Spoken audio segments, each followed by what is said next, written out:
And welcome once again to EWTN's Bookmark. I am Doug Keck, your host, with our friend and author, Father William Watson and S.J., and we call him Father Bill. Of course, 3 books: Sacred Story Rosary, Sacred Story Affirmations, and My Sacred Story Missal, all published by Sacred Story Press. And welcome, Father Bill. Great to have you here again. You see on EWTN, you're a confrere of our good friend, of course, Father Mitch. Yeah. So it's exciting to have you here.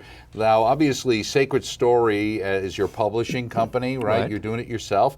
And these all have something to do with Sacred Story. Why is the concept of Sacred Story so important to you? Well, my institute, Sacred Story Institute, is built around the Ignatian examination of conscience. And part of it is a marketing. I thought it would be a better marketing angle to have the Sacred Story Institute. Are Jesuits allowed to focus on marketing? I always told people... Or is evangelization marketing in some ways? 20 years ago that we have the best product in the cosmos and we're just not marketing it very well.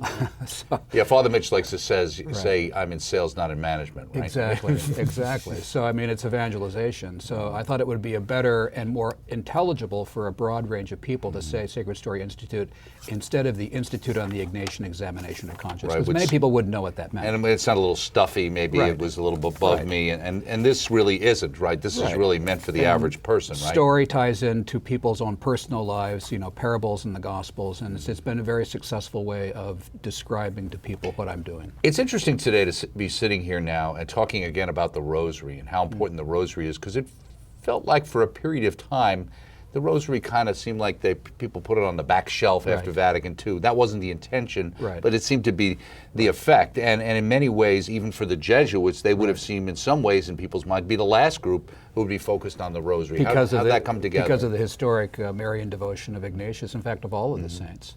I think it happened because almost all the devotional life of the Church kind of collapsed in the late 60s and the early 70s with a focus more on social issues. So, and I think a lot of the devotional life was seen as kind of a privatized spirituality that was disengaged from the social sphere. And people realize now, in fact, Pedro Arrupe, who probably will be a saint one day, one of the generals of the Society of Jesus, toward the end of his life, he said that he thought that the full renewal of the Society of Jesus would happen when the devotion to the Sacred Heart rose again. Right, which of course is an Ignatian one promoted by, still today, by Ignatian groups, and also something that I know, in fact, I have my house dedicated to the, enshrined Sacred Heart devotions. You know, let me ask you, who was Sister Mary Grace Thule? Sister Mary Grace Thule is a Dominican sister. She's still alive. She has she's been an artist for many, many years. When I was looking at this, putting this book together on the Rosary, I started going on the web looking for images of the Rosary that I thought could work with it. And I came across some woodcuts from the 1970s that were, as the University of Dayton has the big Marian library, I think. Yes. So I saw the name, and I was going to ask her if I could use them, and I just contacted her. I said, would you be willing to create new art? Oh, really? For this book. So it was a great collaboration between the Jesuits and the Dominicans. Okay. Yes, I noticed that here. This is...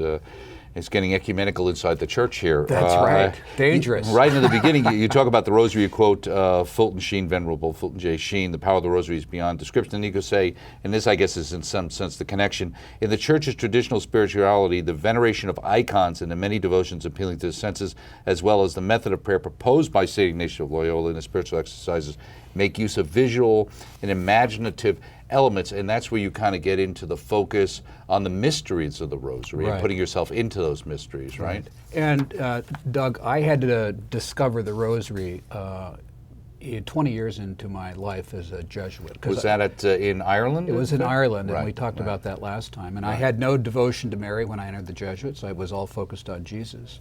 And so I started re-practicing the Ignatian examination of conscience and began praying the Rosary at about the same time. So the reflections in this book on the Rosary are about 20 years of me praying the Rosary in conjunction with the Ignatian Examen, and that's why I've kind of blended the two spiritual traditions together to help people better understand what these mysteries are about. Well, you describe it as bringing a new balance to my spirituality and my emotional life. What did you mean by that? I had a focus all on Jesus, and I didn't have any of the maternal dimension of the faith. And Mary became a very big theme in my 30-day retreat when I did my tertianship in Northern Ireland. And it was like I was being introduced to her by her son for the first time, and she's become a very important part of my spirituality now. Now, you say the rosary at different times depending on how long your walks are. Is that how it works? Well, you have 20-minute rosaries and 60-minute rosaries? Well, How do you my work walks, that? I have this little rosary ring here that I use, and I find that the length of the rosary fits the length of my walk, and I don't do it consciously. So if I'm walking for an hour, the rosary seems to last for an hour, and if I'm walking for 20 minutes, I finish it in 20 minutes. And I don't do that with, consciously. It just kind of happens in terms of the pace. Now, you also say here about your rediscovering the daily Ignatian examen, and you talk about that practice as being the entire spiritual exercises in a thumbnail. Right. How would you encapsulate that based on the examen prayer? If you look at Ignatius's conversion process in his autobiography, he has an initial awakening, which then makes him realize that he needed to do penance for much of his past life. And he sought reconciliation with God, and then he had this compelling desire to go on pilgrimage to Jerusalem. That was his awakening. If you look at the structure of that awakening, you can see in the examen the structure that he has put in the examen. He took a classic spiritual discipline and reframed it based on how God worked with him. So the spiritual exercises have the very same process. You begin in a contemplative mode of quiet, giving thanks for creation. Then you focus on where your life is out of sorts, first week of the exercises. Seek reconciliation, focus on the public life of Jesus to propel you out into the world for mission. So the structure of the exercises and the structure of the Ignatian examen are parallel structures, which is why Ignatius wanted Jesuits to do the examen twice a day, right? Twice a day. And you say here the examen emerges as a pathway to the sacred story, okay? And that's what you have that theme, the sacred story. Right. What is the sacred story? The sacred story is, I think, the best short description was in the second or third week of Pope Francis's papacy, where he said creation's a love story. And if we tie into that, God created all of this for us and to share divine life with us.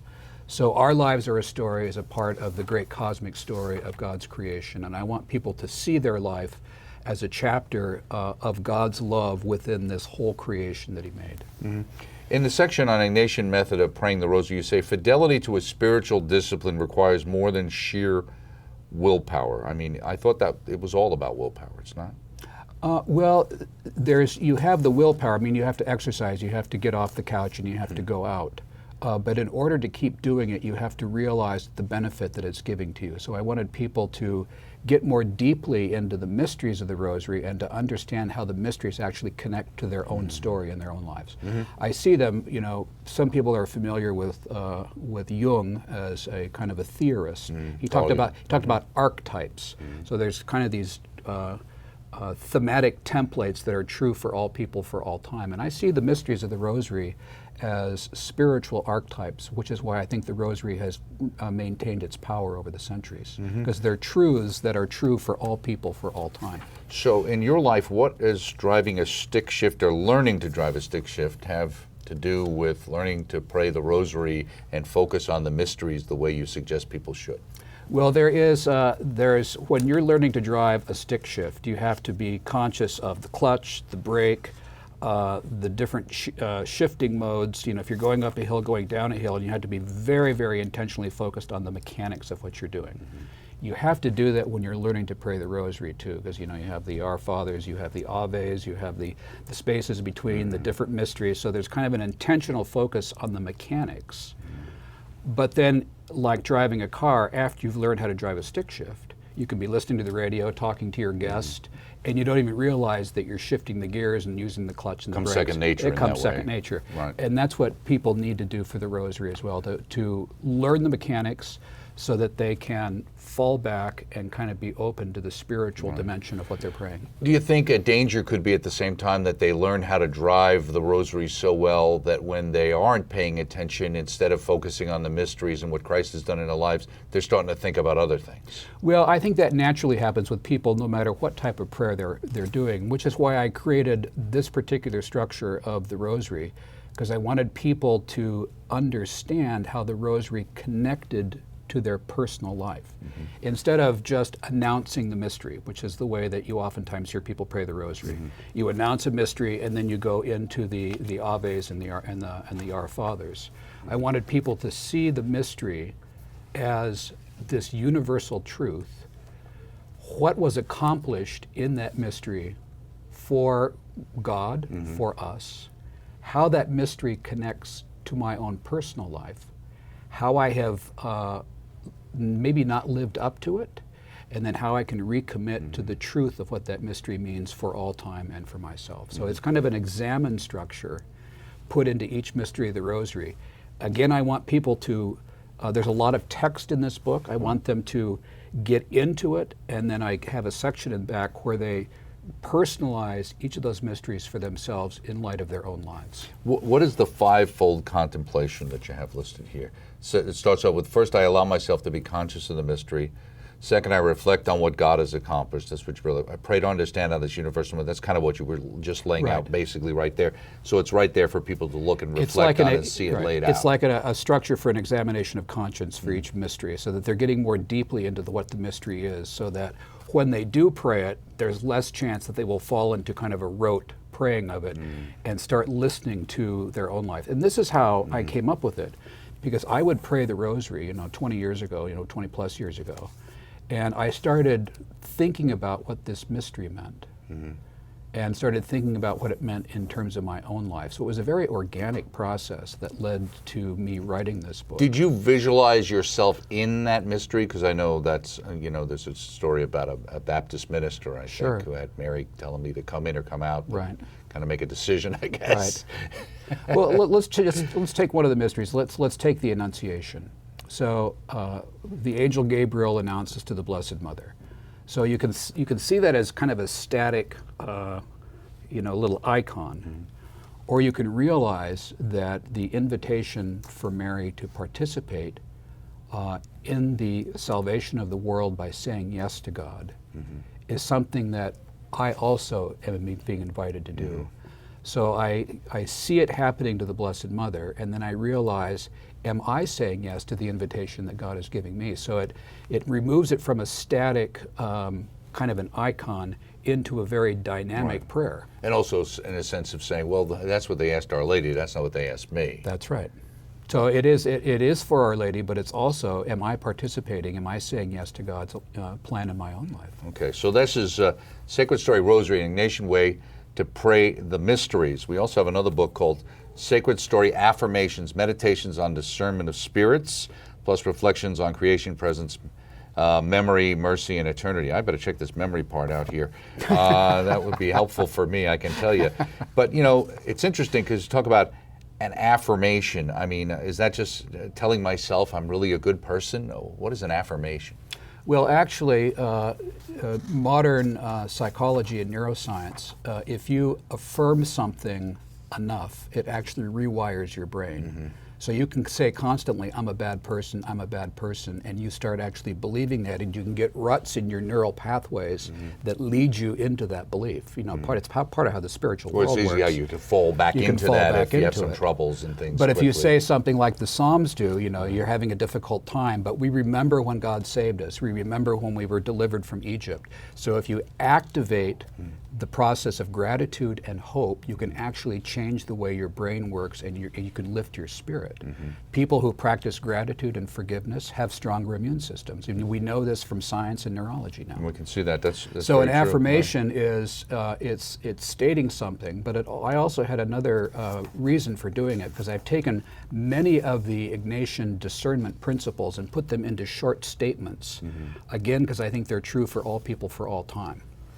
Now, you also say here, we dedicate this book to every spiritual seeker who has the humility to admit they need help. So to find the path of life. So is the first step in all of this, in a sense, realizing I can't do it by myself, that I do need to rely on God, that I have to be open to what He's saying to me in my life? I think that's the beginning of the Christian life, and I think that's why Ignatius in the first week of the exercises forces one to confront the depth of their sinfulness to such a degree that they see, I can't do this myself, and I need a Savior. And also, this was another part of that Ignatian approach. Make all your decisions in time of calm and peace, never in times of turmoil and confusion. And then you go off to talk about do not be afraid. That seems to be a big part of this, the whole idea of dealing with fear, right? Right, right. And I think, the enemy of human nature, a brilliant God-inspired description of Satan that God gave St. Ignatius, works on the principle of fear. And it can be at a very unconscious level. We would call it in psychology conditioned fear. So you may have things that constantly frighten you, and then they could have been embedded in your kind of life history, your story, since childhood. And every time you get back into a similar situation, that fear is surfaced. You may not avert to it consciously, but it's there. So the idea is to surface things that are frightening you and realize that God is not the author of fear, but it's the enemy of human nature, and to work against that fear. Well, you have the great accuser, of course, is the devil. That's right, and, exactly. He encourages you to do something you shouldn't do, and once you do it, he tells everybody what a bad person you really are, That's right? right, right. Gives you what permission. If people knew? What if gives people you knew about permission, this, and right? then shames you for doing it. Right. And what's in the beginning, you've got Most Reverend Michael C. Barber, S.J. So he's a Jesuit. He's the Bishop of Oakland. Good friend of mine, yes, Okay. for 42 years. Now he notes in this that, as you say, God is not the author of fear, evil is the author of fear. But then he says, what's so attractive about this book is that it can be picked up and used immediately by parishioners and seekers, no matter your education or socioeconomic background. And of course, he said, especially in his diocese, that's quite helpful. Right. And I wrote this book. The statements that the meditations in this book are based on came from my 40 Weeks book, 40 Weeks an Ignatian Path to Christ. Okay, right. So I placed them all at the beginning because I wanted people to listen to discernment principles in little bites. And then I realized that they were very powerful, so I decided to write a whole series of meditations on each of those statements. And I have found for this book in particular that for someone who will not do a retreat or the 40-week program, that these short little meditations, you can pick them up, put them aside, and they give you tremendous spiritual energy and insight into things going on in your life. People are afraid if they're going to start something, it's too big, I'll be overwhelmed, and so they talk themselves out of it before they even get started, right? Fear. Right. Conditioned fear. They're afraid they're going to fail, and then I'll feel right. bad about myself because I failed. So it's better to make an excuse why not to start at all, right? Then at least I avoid failure.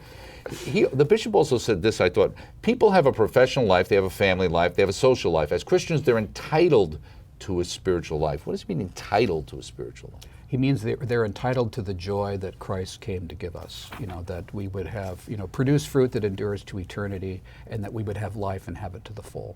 And so much of our activity and the business of our lives is producing things, and it's not attending to the deeper spiritual realities that make us happy and joyful people. Right. You say here, you can avoid much suffering and grief as you learn the predictable ways evil manifests in your life. Your life history, you're going to say your story, and learn to resist the spiritual assaults and deceptions that move you away from the pathway of life, which was kind of what you were talking about before. What about for yourself? Did you find something for yourself that you found you were saying, why is this bother me? Why is this an issue for me? Why am I letting this get to me? Right. And I tell people, and based on my own experience, that if a pattern starts reoccurring in your life, instead of just kind of submitting to it, I tell them to kind of rise up and look when it's happening to you and start understanding what is at the root of it. And I tell you, I've been praying the Rosary now, pretty daily for over 20 years and doing an examination of conscience fairly faithfully twice daily. And I am still seeing and awakening to patterns in my life that I have known were there, but I never understood what was actually generating them. So the spiritual insights never stop till the day that we die. And that's a very, very interesting and it's a very important concept. I know one very well-known priest who was a psychologist used to say, it's good to kind of understand that, but then after that you don't dwell on that. You have to just figure out, how do I now deal with this situation going forward in my life? Right. Because a lot of these things are, may not be able to figure out how to eradicate it, but you learn how to cope with it basically, and how you deal with it when it occurs to you. So you say, I will have difficulties in this life. Well, we all say that, but yet many times I think good Christians or people who have faith feel like, well, if I'm doing the right things and I believe and I love the Lord, why is my life so difficult? Isn't it supposed to get easier? Right. Well, Ignatius would say that you're either in a state of consolation or desolation your entire life. And the importance of that statement, which comes at the beginning of the book, is to let people know that life is difficult. I don't know if you remember that great book that was done by Scott Peck called The Road Less Traveled, which was on you referred to in the book, New York Times bestseller list for, like about almost 300. But it wasn't initially. It took a while to get there. It took a while to get there, about 300 weeks. But his opening sentence was, life is difficult. Right. And if you can get people to understand that life is not a bed of roses, and Jesus has come to help us, in some ways it kind of sets your heart, say, okay, there's going to be difficulties, but there is an answer to every difficulty that I have. Well, do you think today, I mean, in the past, that people kind of accepted that a little bit more, maybe because they didn't have as many what's perceived options to do things? They were kind of there. It was kind of like, this is my lot in life. I have to make the best of it, so I kind of understand that. But today the world tells you, if you're unhappy, get out. If you're unhappy, take a pill. If you don't feel well, then you're doing something wrong, or you need to do more for yourself. Well, we live in an age of great, self, affirmation in a negative sense, in terms of, that I'm the center of the universe and I should be entitled to have everything easy in my life, and it's just not that way. Right. The other thing, and talking about here that, we're talking about the affirmations, but you've also got here the idea of discernment of spirits, and that's something I think a lot of people are looking for today. They're trying to say, well, I'm trying to do the right thing, I'm praying and I'm listening to the Lord, but how do I know who is actually talking to me, or whether I'm listening to my own will, my own wants, or am I actually listening to what God wants for me? Right. And I would use an analogy on exercise. There was a period in my life when I could run, and I ran every day. And I became so attuned to my physical body that if my foot landed slightly in the wrong direction, like on the side of a road or I hit a rock, I would feel it immediately and know how to readjust. If I'm not in physical shape, I wouldn't necessarily know how that wrong footfall was going to affect me negatively. The more that you pray, the more that you practice spiritual activities, the more sensitive you become to your spiritual life, and the more you start seeing the things that are acting on you, which was Ignatius's goal. Okay, so this is your book on affirmations, and also just before we go, this is really interesting looking book, My Sacred Story Missal, that you also brought along with you. Just tell us about this book. It's so different. It's in Jesuit communities, when a Jesuit dies, we kind of live in a communist system. The belongings of that person go on a common shelf, and we can all rifle through things. Oh, okay. So I found this, Frere Jacques Missal, 15, 20 years ago in some Jesuits' belongings, and I was deeply attracted by the artwork in it, and I kept it. It was a pristine condition, a 1963 publication. And when I was doing my new youth program, Sacred Story Youth Program, I decided I wanted to recreate this missal because I know how children's missals are so powerful, and I brought along my 1963 I was going to say, okay. Communion missal that I have. There's an altar rail on the front of that. There's an altar rail on the front of it, right. Yes. So this I got for my first communion at Our Lady of Fatima Church, and I've kept this because it was always very meaningful to me. The pictures in it, pictures for children of Jesus are very powerful. So this particular book, it's the most beautiful children's missal I have ever seen. The artwork is first rate. And it was done by a Frenchman by the name of Leopold Marbouf, who drew the images for his children. And I decided to see if I could get permission to reprint it. Published first by the French Benedictines before the council, and then picked up by a publisher in the U.S., and I got permission from both the family of Leopold Marbouf and the publisher to reprint and reissue the Missal. Well, somebody would ask you, they'd say, well, if it was before the council, I mean, is this the Novus Ordo we're looking at here? Is this the Tridentine? I had to restructure the Missal and to create the new template for the new Mass. So there was a lot of re-editing work. The text I reworked.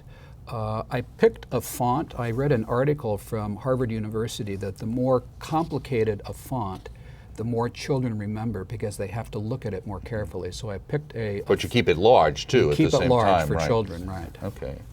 Now, in addition to this, My Sacred Story Missal, and we've talked about these other two books, now you have a Spanish edition, I know, of the Rosary book. Right. Do you also have one of the Affirmations, or just the Rosary book? I'm working on that, but the Spanish edition I'm working on right now is our 40 Weeks program, and I have Jesuit friends of mine in Colombia who are translating it because we're doing a project to build my teen program, and we're using Jesuit faculty in Latin America to help us do that. So, well, thank you so much. Father Bill, it's always great to have you here. Keck, I'm sure you'll be back again. It's Excellent. Doug, as always. And you're Bill, Father William Watson, author of 3 books, Sacred Story Rosary, Sacred Story Affirmations, My Sacred Story Missal, published by Sacred Story Press, available through the EWTN Religious Catalog, EWTNRC.com. Well thought out, very interesting books. Join us next time right here on EWTN's Bookmark.